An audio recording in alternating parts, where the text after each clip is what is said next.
Welcome to Forbes Podcasts.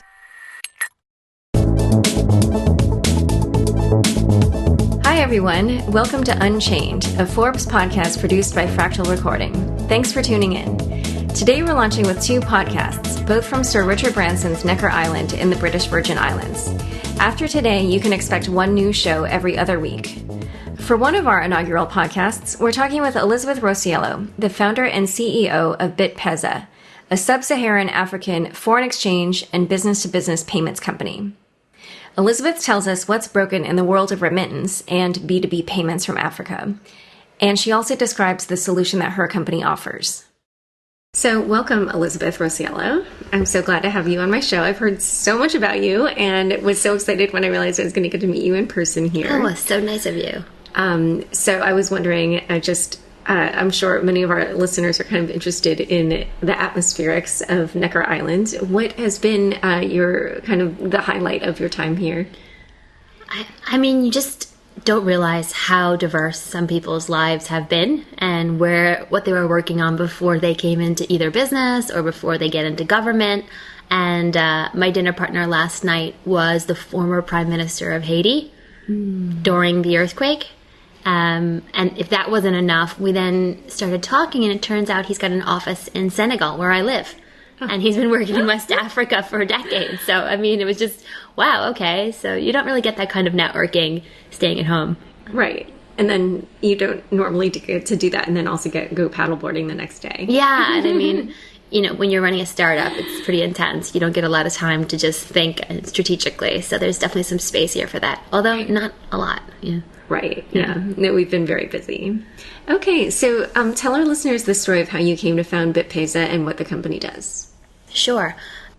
I'm American, and I was living abroad in Europe for a few years, working in investment banking, and I paid off my student loans, and I decided with my husband at the time that we wanted to go to a more interesting market. We've been living in Europe, and... Where in Europe? In Zurich and London, working for Credit Suisse, and we actually applied for a job in Singapore, and in the sector of microfinance, which at the time was the fintechiest thing there was.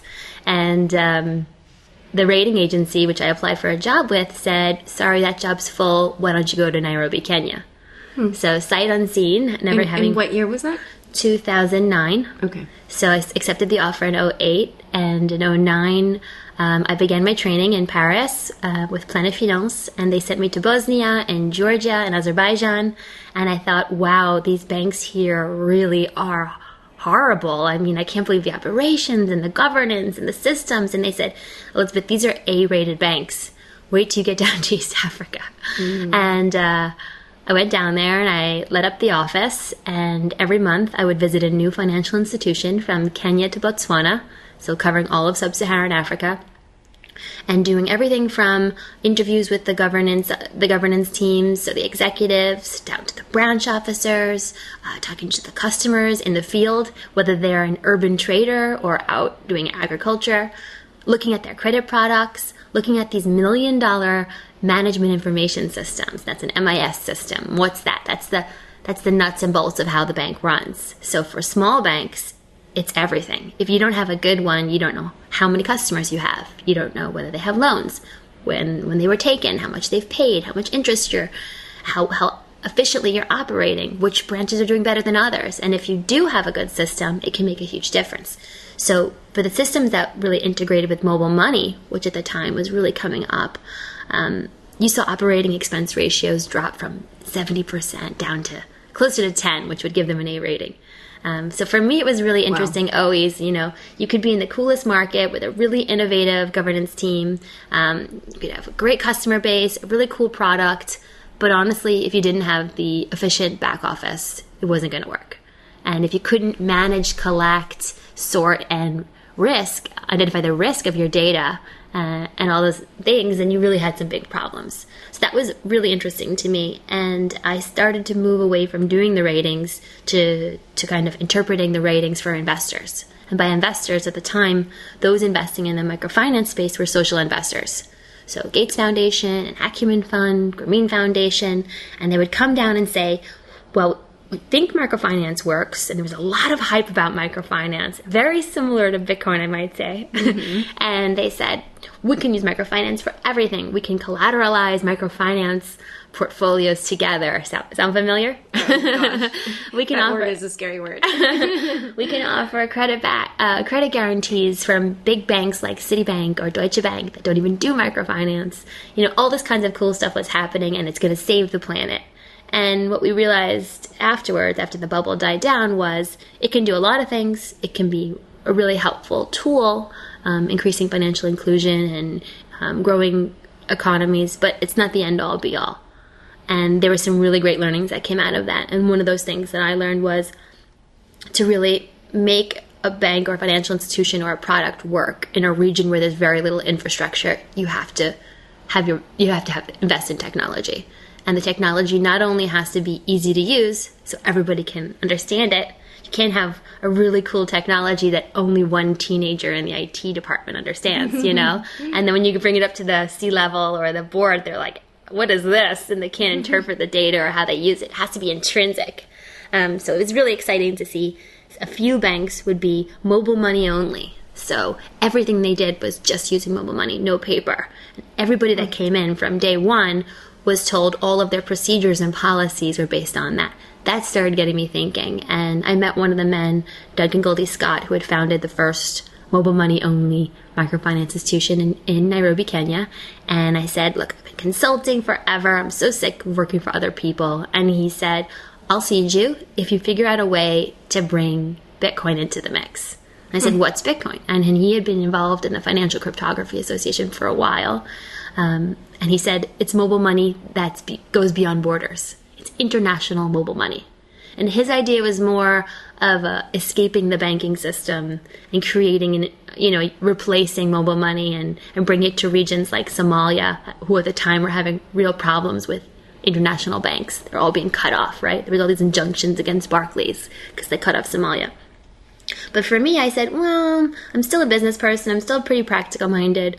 What I'm most interested in is how do we get better products to those urban customers that you see all across Africa, from Dar es Salaam in Tanzania to Lagos, Nigeria. They're importing from Dubai. They're exporting to Europe. They're importing from China. They're trading with each other. New digital businesses are growing up that have customers. They're doing digital advertising in 4 East African markets. These are really the customers that get me excited. Agricultural lending, bottom of the pyramid lending, financial services for the extreme poor. I haven't given up that there are solutions for that, but it's very multifaceted work. It's really multivariable work. You need a lot of people in the ecosystem to make that work. So I have a lot of friends that do some very cool work, from One Acre Fund to even at Syngenta with Farm Force. But for me, I was interested in creating a product that could help these urban customers grow their businesses beyond their own markets. So how do you make a payment to your supplier? Well, the way most of these people made payments was they would carry cash on an airplane. One friend would be the representative to go to Guangzhou, China, with a bag full of cash. Or worse. Wait, and I'm sorry, but was there any risk that if they were caught doing that, then the money would, be... Sure, cash is risky, but, it works in different ways. The other way would be to send a wire to an unknown fixer or partner in China ahead of your trip. That would take a few weeks. And then when you get off the plane, you hope that guy has sent the wire to your hotel. The hotel gives you cash again in US dollars, and then they have the hotel FX broker come with his backpack to the hotel and change the cash from US dollars into RMB. Oh my goodness. So, those are just some of the tamer ways people used to move money around. Wow. Yeah, And what's a less tame way? I'm kind of curious. You don't go in person, you send the cash with other people, there's a lot of informal networks, semi-formal networks. Something like over 75% of regional remittances out of South Africa travel by bus in envelope. So, and I've done this myself in Nairobi, Kenya. I once was at a safari house and I forgot the key. And they said, well, put it in an envelope and give it to the bus driver who drives the route up country. Oh my goodness. I mean, that's a common thing to do. So because there isn't a reliable postal service? Or, yeah, there is no postal service in Kenya, no home delivery. There's only a few GPOs. But forgetting the postal service, there's a lot of informal networks that have sprung up that are just better than the formalized networks. But those only really work where you have trust. You do it on the bus routes where you know the bus driver. And they're all of the same tribe, from the same region, so they're probably not going to cheat you. And if they did, you know where the guy's sister lives, or the mother, right? But what happens when you need to kind of go out of your Nigerian community and you need to deal with somebody in Dubai? Or out of your Kenyan community and deal with somebody in Germany? Now, you don't know the German sister. You don't know where his mother lives. You don't know where he went to school. So if he is not trustworthy, how do you deal with him? So in a system like mobile money, it's domestic. It works beautifully because everybody's got it. What if you don't have it? How do you trade with them? So all of these kind of questions were just really interesting to me because I had been an expat for 10 years. I had been living abroad. I'd been sending money back and forth between continents for years. And it was always interesting to me how crazily different it was with each country. I moved to Germany. My first internship was with the German parliament, the Bundestag. And when I had to pay my rent, they said, "Oh, you just do a wire online." I said, "What do you mean?" They said, "Yeah, you just go onto the online banking website and you send an Überweisung, which is an online wire, instant." And I said, "But I've been giving a paper check to my landlord at my university for 4 years." And they said, what's a check? And like back in the US, they couldn't believe that we were using this online banking, and that was in 2003. So, I mean, it's just always been interesting to me, like, if the technology exists, why aren't we using it? Why don't we adopt the latest? What holds people back from that? Right. And, having done those ratings, I saw you would have the Dutch government give $1 million management information system to a bank, and they couldn't absorb it. They didn't know how to use it. There was no customer support that was local. It was super complicated. They had to do a migration from their old system to the new system. They might have used one functionality out of 100, So the technology had to be easier. It had to be cheaper to set up. It had to be intuitive. And you didn't need to maintain it yourself. So when you think about Bitcoin, right away when you start a company, if you learn about it and you have a developer that can link into it, you can kind of just start. You don't have to build the whole infrastructure yourself. So, yeah, is that essentially what you're doing with BitPesa? Like, do you feel like you don't have to build infrastructure because it's kind of built in? Or? Yeah, I mean, you have to build security, you have to build procedures, you have to build your product, you have to build your market, you have to build a relationship with your regulator, you have to build your order book. But I do not need to invest in $1 million Oracle management information system. And I don't need to hire a team that sits on top of the customer support we get from Oracle, And if it turns out that my business changes and I don't need that Oracle system anymore, I don't need to buy an IBM system, So, so then describe your product and how is it solving that problem of, people having to carry cash in suitcases or trust the bus driver to deliver their money. So, sorry, I'm not being so succinct today. But, no apologies. So the problem with mobile money is that it's a closed loop. And the problem with the Oracle systems and the microfinance bank management information systems are that they're closed loops. So a Ugandan microfinance bank wants to do a transaction with another. Let's say they actually wanted to manage their treasury and they wanted to kind of make transactions like real banks do. They wouldn't be able to because you can't make a transaction out of the system to another system. They didn't have SWIFT for microfinance. Correspondent bank relationships were only really given to the top banks in these markets. So those banks were just islands amongst themselves. And sometimes they would use mobile money to make payments between them. So what if you used Bitcoin? Wait, I'm sorry, banks would use mobile money to make payments between them? Yeah, actually you can pay in and out of any bank in Kenya using mobile money. Oh, interesting. Because there was no other way. Because the correspondent banking, which for our listeners who don't know is, a way to connect kind of smaller regional banks to also smaller, potentially regional banks in international locations. When your U.S. bank, when I went to school up in Buffalo, I think my bank was called M&T Bank, a New York bank. In Kenya, my bank was I&M Bank. Now, is M&T Bank north of New York? going to have a direct relationship with I&M Bank Kenya? Two small little banks. How would they ever connect with each other? Well, they have to join like the International Correspondent Bank Network. And how do they do that? They kind of sign up to Citibank. So when M&T Bank New York wants to deal with I&M Bank, they go through Citibank. Citibank's their correspondent bank. Turns out Citibank and Standard Chartered own pretty much the majority of the entire African continent's corresponding bank relationship. Almost every bank in sub-Saharan Africa has to go through one of those two to meet another U.S. bank. That gives it a pretty strong monopoly on pricing. Timing, settlement, no customer support, no incentive to change. Right, and yet for the African banks to talk to each other, there was no good... Exactly. So actually, SWIFT has done this really interesting report that talks about how when Africa trades with other continents, so when an African payment that's destined for Asia, it often goes through a U.S. correspondent bank like Citibank back to the U.S., clears there, and then goes over to Asia. Oh, interesting. So let's talk about, BitPesa, Yeah, so what we decided was we'd put up a flag, and we'd said, we'll accept payments, whether they're for remittances, people, businesses, whatever they are. We'll accept transactions, and we'll put them in a bank or mobile money, or however you want to receive them here, not cash, so bank and mobile money, debit cards in Nigeria. We put up that flag, and we said, anybody who wants to gain access into these last mile, these last way to a consumer's wallet, does not have to only go through a correspondent bank. If you send me Bitcoin, I will make sure that I'll put the corresponding value in the bank account. So suddenly somebody in Canada could send me a Bitcoin, and I would take the value of that Bitcoin and I'd make a market and a price for that in African currency. And I'd say, well, we've agreed the value of this one Bitcoin is worth 35,000 Kenyan shilling. And I would put that directly onto the mobile money. Or it's worth 3,000 Naira, and I'll put that directly into the bank account.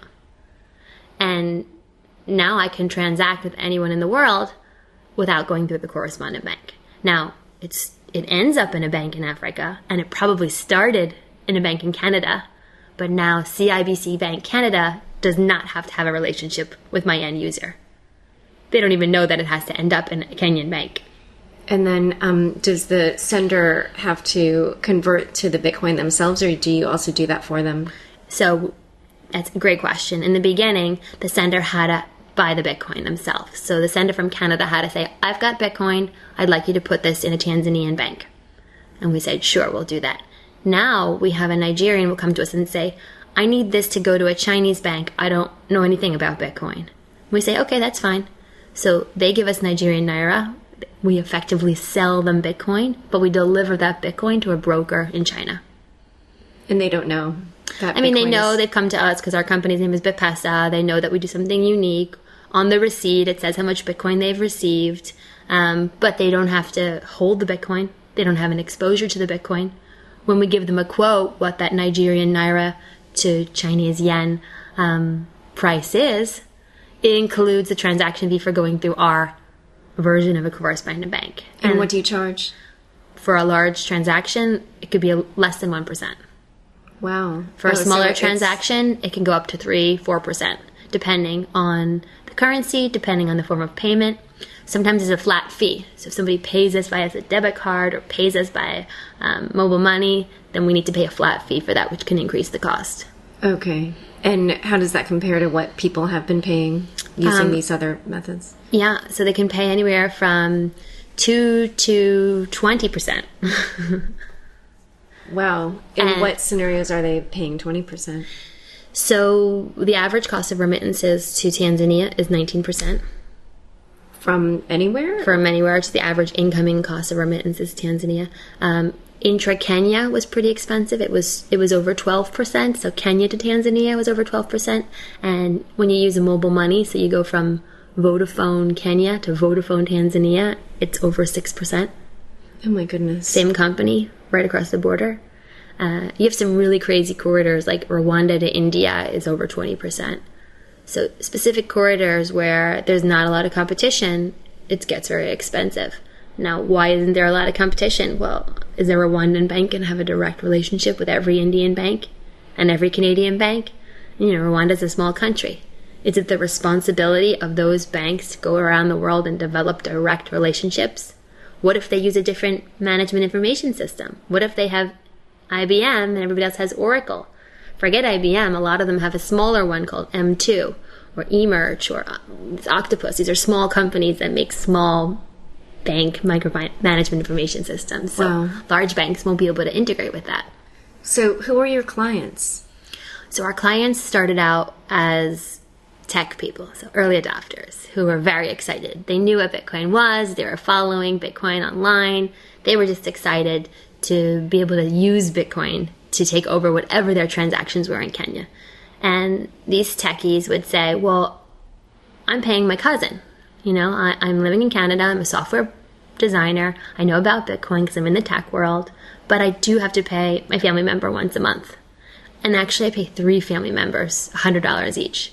So I'm going to send you $300 worth of Bitcoin, and you'll pay it out to 3 different people. And it was, within minutes, 3% as opposed to what he was paying before, over 7%. And seamless, Yeah, and actually, when you say, it's near instant, and can you lift your arms from me? Yeah, sorry. And when you say that it's near instant, and you gave the examples of money being moved from Africa to the U.S. to Asia, how would that compare in terms of how long would it take previously? Yeah, again, it depends on what method he was using before. There are now some apps and some companies in certain markets, specifically Kenya, where you have M-Pesa, where you can pay with a debit card in the U.S. and it goes pretty quickly to Kenya, and it's getting competitive there. But Kenya's the best version of that. And you have to wait. If you're going through M-Pesa, you have limits. It can only go up to $700. So businesses don't really use that. So then we said, well, actually, it's businesses that really need us. We have a jewelry company, which is a social enterprise. So they employ a lot of women in Kenya making jewelry, a lot of really cool young designers in their headquarters, and they sell the jewelry wholesale online and to stores in the U.S. So every month they have quite a lot of money that needs to come from their company in the U.S. to their company in Kenya, an intra-company transfer. Now this is their cash. This is their business. They're a small, growing business. When they would send the transfer via a bank, it could take up to 12 days. Oh my gosh. And they didn't really know what day it would arrive. So if you've got to wait for a big payment, when do you make the order? Well, we don't know when to make the order because we don't know when the money's arriving. So your cash is tied up for half the month. Right. And your staff can't really plan systematically because maybe this month it came 3 days earlier and that month 2 days later. And goodness forbid, you missed the telephone call from the security check from the U.S. bank, which will call you on the phone in the middle of the night, Kenyan time, that says, are you the person that initiated this wire? Oh my goodness. The checks are still pretty old-fashioned. And then you start the whole process again. And you don't also always know what the price is until it arrives. Oh, wow. So with large transactions, the margins get tighter, of course, if you're able to negotiate that. If you don't negotiate, it still can be quite expensive. But the speed and the ease and the customer service are the real problem. So that's what we kind of take care of for these customers. And so you're delivering the money, since it's on the Bitcoin blockchain, presumably on average within 10 minutes? Yeah. It depends on the last mile. So if the bank that we're putting the money in has closed for the day, then we can't do business. We just did a trade with BitOasis in Dubai, and their weekend is slightly different than our weekend. So we had passed the cutoff on Friday for delivering it, so they had to wait until everything opened up again. Oh, I see. So there are those limits. There's still pretty pedestrian limits on what you're using it. However, it's not weeks. Yeah, and there are limits from the traditional banking system, not from this technology. So those limits were already there, plus there were extra inefficiencies on top. Okay. So he can get a receipt of payment instantly. Okay, and so you were saying that now you're seeing a lot more corporate customers. Who are they? So it differs depending on where we're talking about. So in East Africa, we have a lot of social entrepreneurs. That's the testing ground for a lot of social enterprises because mobile money is there. So it makes micropayments easier, more financial services. There's a lot of funders. Nairobi, Kenya is one of the 6 UN headquarters globally. So you have it's just the hub of a lot of that kind of activity. And it's very easy to travel and work between Tanzania, Uganda, and Kenya. So a lot of our first businesses there were social enterprises doing cool things like that. Solar, fashion, real estate, microlending even, and even some remittance companies, payment, digital advertising. In Nigeria, you see much larger volumes, so almost triple the average transaction size in Nigeria. And there you're seeing larger scale importers, so people bringing in plastics and selling plastic furniture, plastic casing, plastic boxes, lighting for theaters, lighting for showrooms, much bigger import-export happening in Nigeria. And while they might have already solved that payment problem in East Africa, that's still a major problem in Nigeria.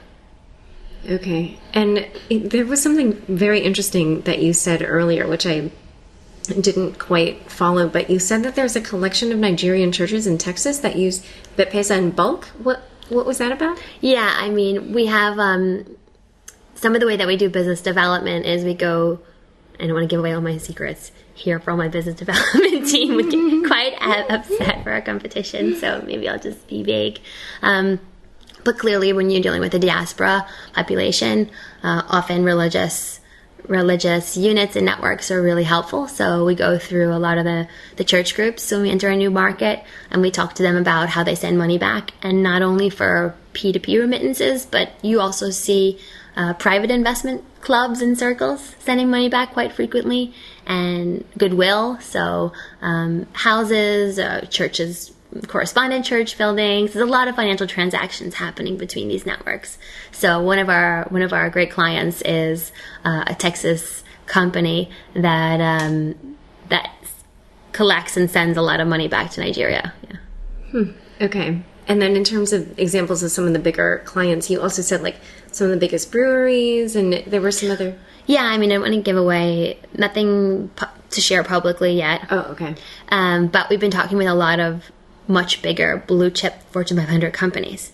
So they're saying now, I'd say when we started, they said, oh, you're just some kind of Bitcoin company. And I said, no, we're a company that you can buy and sell African currencies. So are you working in Africa? Yes. Well, do you have payments or collections in African currencies? Yes. So do you have a team that thinks about how to buy them at a good rate and settle them? And do you have a treasury department? No. Well, why not? These currencies are volatile. They move around. They're hard to access. The banks close at odd hours. The desks are difficult to deal with. Nothing's digitized. Well, we just haven't thought about it. Well, did you see how much your FX exposure or your FX risk is costing your company? It's something we would always look at as a rating analyst, which is the FX loss that you're not managing. And a lot of them would say, oh, well, we buy our African currencies in London. We buy them in New York if we need to. And we break down the rates and say what they're actually losing doing that kind of business. Or, we haven't entered that market because we don't know how to get local currency. We don't have a local bank account. So it's taking a lot of education and even saying that this solution exists. And then once they say, oh, well, your name's BitPesa or you're dealing with Bitcoin, we say, well, we use it for efficiency. We use it for a lot of different ways, but that's not who we are. When banks started using email, imagine the first bank went to its regulator and the regulator says, so what, you're an email company now? I said, no, we're still a bank. We just use email. Well, no, if you're using this technology, you're clearly an email company, And now all kinds of companies use email. But in the beginning, a lot of people would say to us, oh, you're that Bitcoin company. We said, well, being a Bitcoin company is not a business. So we're a foreign exchange solution, we're a payments company, and we use Bitcoin to make prices more efficient. Okay. So another thing that interested me was during the course of this gathering, you have spoken about how your business has enabled businesses within these markets, like, in Nigeria or in South Africa. It's opened new opportunities for them that they didn't have before. And you made an example about ads, Nigerian ads in South Africa, or there was something? So we met a South African company that does digital advertising across the continent, and they were struggling to collect their ad revenue from their customers in Nigeria. Since it wasn't so easy to make a payment from Nigeria to South Africa, they would have to wait, and then the FX price might change, And then by the time they received it, they had an FX exposure. So if they could just collect more easily, then they could do it more frequently, and they would reduce immediately their FX loss. So suddenly we said to them, well, you can make a trade every 10 minutes. And you can cut. And they said, wow, well, do I have to use a credit card? No. What do I need for that? And when we talk through that solution, makes it easier for them to do business. And now they're not going to hesitate when they're taking on Nigerian customers, because now they know they can collect that payment. Another company we worked with, they always show us a list of all the companies all the countries they're operating in. And they say, well, where are you? Where are you in this list? How many more have you opened in? Because they were really excited to take a customer in Tanzania, because they knew that they could then collect payment from them using us. Okay. So tell me how you got BitPesa off the ground. You started and you were mostly dealing with retail customers, and then you said eventually you moved on or found that there was more work with the enterprise. How did that evolution happen? Yeah, so when we first started, we were really looking at the largest chunk of egregious fees, and that was remittance fees coming into Kenya. And there was a lot of interest from the World Bank and CGAP, which is a microfinance think tank and body. And we said, let's target that. So when we first did our pilot, and we're 2 years live now this month, and we went up to the UK and we met with immigrant groups there and diaspora groups there, and we talked to them about it, and we tested the product, and we said, okay, this will be used for a P2P service, sending money home. But people's behavior was difficult to change. Yes, they were saving some money, but it was still difficult for them to get used to the new behavior. And they still needed to have a way to change their British pounds into Bitcoin. And, we weren't going to be able to do both ends. Otherwise, that would mean me being Ali and Susie at the same time. I'm Susie. I need to find my Ali. I need to find somebody in those markets. And it was very easy to start a business doing that, but you didn't have as many people doing it. There was a lot of hype about Bitcoin, a lot of companies saying they were going to do these things. But when it came down to it, and I had my team call them up and say, let me see your API, let me see your platform, what does your KYC and AML look like? Let me see your policies and procedures, and let's have a relationship. They just weren't ready. So we found ourselves working really hard to make sure we were ready in our markets, but it was difficult for us to find those brokers. At least brokers that were very easy to use from individuals. But when you went up a little bit and you looked at businesses that were really struggling, they had a lot of incentive to change their behavior. And the brokers that were serving those big businesses were much more professional. They were licensed. They had great treasury desks. They would settle and price instantly. As the margins and the sums get bigger, you suddenly find more professionalism earlier on. Now, I would still love to serve that P2P space, but I think the whole ecosystem has to mature a bit more. And we're doing that in some markets, and that's coming around. So for the last 2 years, what we really wanted to focus on is building an easy, seamless, frictionless way to get access to the currencies in the markets where I operate. And anybody who wants to link into that can do it easily and even for free. And did that mean establishing banking relationships in every country that you operate in? That's our model. It's a little bit heavy on the infrastructure, but coming into a country, and let's talk about the second part of regulation, which is approaching a regulator and a government and saying, listen, we're using this new kind of technology, but don't freak out. We're just like the other businesses in your country.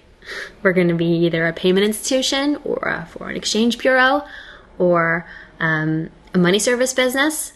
Depending on the different regulatory differences between each market, we've got to be one of these three. Maybe we're a commodity exchange, but just because we're using this technology doesn't mean you have to create a bucket called Bitcoin company. Because what is a Bitcoin company? What if you use Bitcoin to label water bottles? What if you use Bitcoin to, one guy was sending satellites up into space. What if you use Bitcoin to buy and sell currencies? Those are three very different businesses. Should you have a regulatory bucket just for that?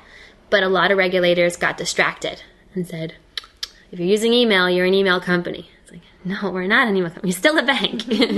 So some markets we went into and the regulator just said, well, we don't really know what to do with you yet, so we're not going to even deal with you. Now, you're not illegal, but you're not licensed, so you're in limbo. And then how long would it take them to come around? Well, we're still talking to a lot of them. Oh, really? I mean, even in the U.S. and in Europe, you're just seeing now regulators become much more clear. So the U.S. was the first to make very clear statements saying, you are definitely an MSB. Anybody using this technology to do what BitPesa is doing would be considered an MSB. In the UK, we've received a license from the FCA as a payment institution. We've seen Japan come around, Luxembourg come around. A lot of other countries make clear statements. Unfortunately, we still don't have an African regulator that's made a very clear statement. Now, there's many, many shades of gray, and we could sit here and talk all day about all the different ways the different regulators in the region have approached us and talked to us and how they're looking at the topic.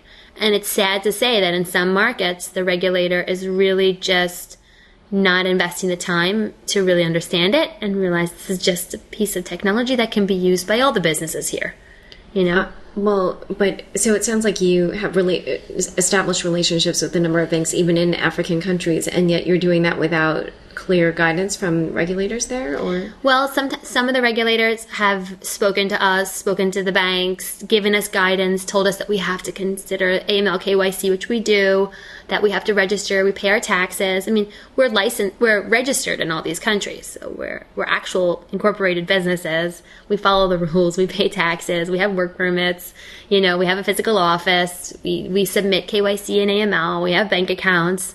There's many ways to kind of run a business. When we're over certain local laws, like $10,000 transactions, you have to submit to a whole different point of rules. Those all happen even without a license. That's just being part of following the law of a lot of these countries. Now, going above and beyond that, we don't hold deposits. We don't have wallets. So we couldn't do that without a license. Okay. So one thing that I was curious about is when you were talking about those really high fees, like 20% and stuff like that, you had mentioned something earlier about a study that talked about how if Western Union or Money Bank enter a market first and make a deal with the Postal Service, then they will end up not only with a lion's share of the market, but then the prices in that country will be rather high. Yeah. What are the stats on that? And is that the reason for those high prices that you mentioned earlier? I will send you the link so you can look at the stats yourself because I don't want to recite them. And I will send you the two economists at Sonia Plaza is one of them at the World Bank that published that report. But essentially what it was is that cornering the Postal Service, the post banks in a market and getting an exclusivity agreement with the postal banks of a market severely affects the average rate of remittances into that country going forward. So they did a really great study where they went across Southeast Asia, Africa, South America, and they looked at all the different markets with really expensive remittance corridors. And they said, well, is there an exclusivity arrangement with one of the big two, with MoneyGram? Does that mean that every post office bank in Ecuador has a MoneyGram sign and no Western Union? Does it mean there's an exclusivity agreement? And usually there's like a price floor because they have to pay a fee back to those banks for every transaction. So now you've suddenly set the price of the market. So, I mean, it just distorts it. Those exclusivity agreements are quite damaging. Because when you have a new company come in and we say, hey, we can strike a deal. We can give your customers better service. They go, why? I'm getting all these kickbacks, all these fees from this exclusive arrangement. I'm not going to ruin that. So you don't get to enter this market. Wow. Wait, and has that been an obstacle for you? Well, there certainly originally we approached a lot of banks and they said, well, we're already working with these three companies and they give us a per transaction fee. So why would we work with you who has less fees? And then we talk about, well, actually, we're bringing more money into the country. So do you want your customers' bank accounts to have more money in them? They'll actually transact more money if the fees are lower. So just a different kind of perspective on what would help grow their business in volumes. And you have to kind of align your interests. Oh, I like that argument. In general, what are some of the bigger obstacles you have tended to face and how have you gotten around them? Well, regulation is the number one obstacle we face. We're in the region where you've had the least clarity from regulators. And if you look at a map of the world and you look at countries colored by what the regulators have said, so clarity or not, green, red, yellow, you just see a gigantic gray space for Africa. So that hurts every time I see that, not to get emotional, because, without the regulatory clarity, you really struggle to have market entrance. And, we do a lot of things to get through that. We have a lot of communication with the central banks. We have meetings with them. We'll bring our investors down and we'll sit down with them. We talk about where they will be going when they finally get there. What's the time frame? How they view it? What are the other ways that we can transact? Can we partner with a regulated entity? We've done that sometimes. But it takes a lot more legwork and a lot more intimate knowledge of the market to know, well, even if their regulation is not there, you have these 5 other signals that tell you how the market will go and what it will look like, to kind of understand what your risk appetite is in that market. Okay. So what keeps you up at night? Like, what are you worried about? What do you think would be kind of something that could really potentially impact your company in a negative way? I mean, we've already seen the worst that can happen 400 times. I mean, we've seen systems we rely on crash. Suddenly, we had one system that we relied on, and it stopped working for a few days. Wait, I'm sorry. You're saying a system that BitPesa relied on? Or? Yeah, I mean, one of our bank accounts, the online banking crashed, so no transactions in or out. So, customers came to us, but we were still relying on a local bank. So, everybody in that market had a problem with it. But, when you're doing business in developing markets where all the people you do business with are struggling, you have a lot of weak spaces. So imagine how often a U.S. online banking platform goes offline for 3 days. Like almost never. Yeah, okay. So that happens quite a lot. That's just part of doing business, But everybody is dealing with that, not just my company. So it's not like our customers are extra angry. But when I'm looking at a company like mine operating in the U.S., they don't even have to worry about that infrastructure problem. Or, you have blackouts or power outages and all sorts of things, or elections or random holidays nobody announces. I mean, there's still a lot of bumpy roads to go down, but it's getting less. And I think their demand from the customers for a simple digital product that's user-centric is high. And so that's been exciting. And the reason that you keep your money in those local currencies is to protect against volatility in terms of the price of Bitcoin? I mean, we're a dollar company, so we have our accounts in dollars. We also have accounts in local currency for sure, but we use Bitcoin for settlement. That's it. We use Bitcoin as a debit card almost. We don't have a debit card. We pay people with our Bitcoin debit card. We trade it into Bitcoin to make a payment, and then we cash it out. We keep local currency because our consumers need payouts instantly, and the only way for that to happen is us to have the local currency there. Okay. What's a customer success story, like a story from one of your clients that has really touched you? Yeah, I mean, we have a few. Actually, we just put them up on the website. We have this company that was growing in Nigeria, and they suddenly were struggling to make salary payments abroad. The way they had been making payments before was a third-party PSP, like a payment service provider. It wasn't working anymore price-wise. Their system was down. And they really were just like, what do we do? And they knew nothing about Bitcoin. And their friend somehow knew our employee in our Lagos office, one of our employees. And they come to us, they go, I don't know what you're doing, but I just need to make these salary payments. And they were getting desperate. And their employees abroad were like demanding that they make those payments. And they just came to us and said, what can you do for me? And you literally don't have to know anything about Bitcoin. I'll just show you what to do. You're going to send me a Nigerian bank transfer, and I'm going to make that payment. And they said, well, what did you use? Did you have a Visa card? I said, no. Did you make a big bank international wire? No. How did you do it? Did you use PayPal? No. So here's a solution, and it's actually quite simple. And that gets us exciting that we're helping companies solve problems that they have, and every kind of company will have this problem. Okay. What have I not asked you that you'd like our listeners to know?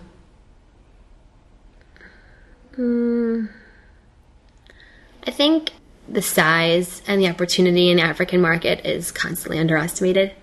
There's still this aura of scary or so crazy and wild, and maybe I haven't done a great job by telling you extreme stories, but it's a beautiful, diverse, enormous continent, and everybody says what's happening in Africa. And there's this great Facebook page called Africa is a Country that like makes fun of the idea that Africa is just one place, so it's small. I mean, I lived in Kenya, all the way in the east of Africa for almost 7 years. And now I'm in Senegal, which is all the way on the west. And it's like I'm in a different planet.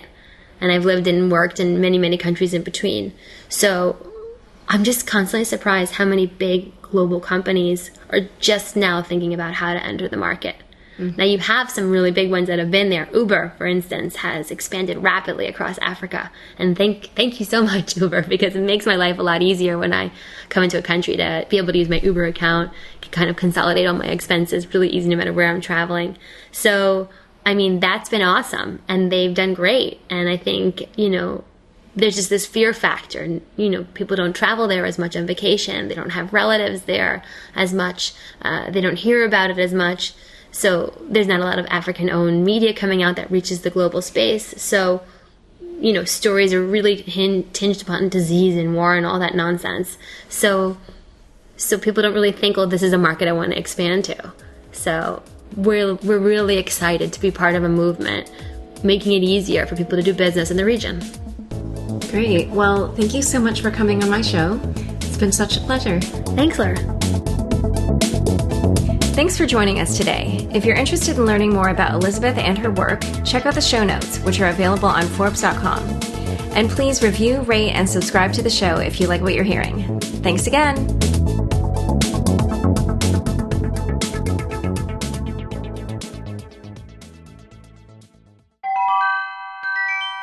You just enjoyed a Forbes podcast. To learn more about our other shows, visit Forbes.com/podcasts. Thank you.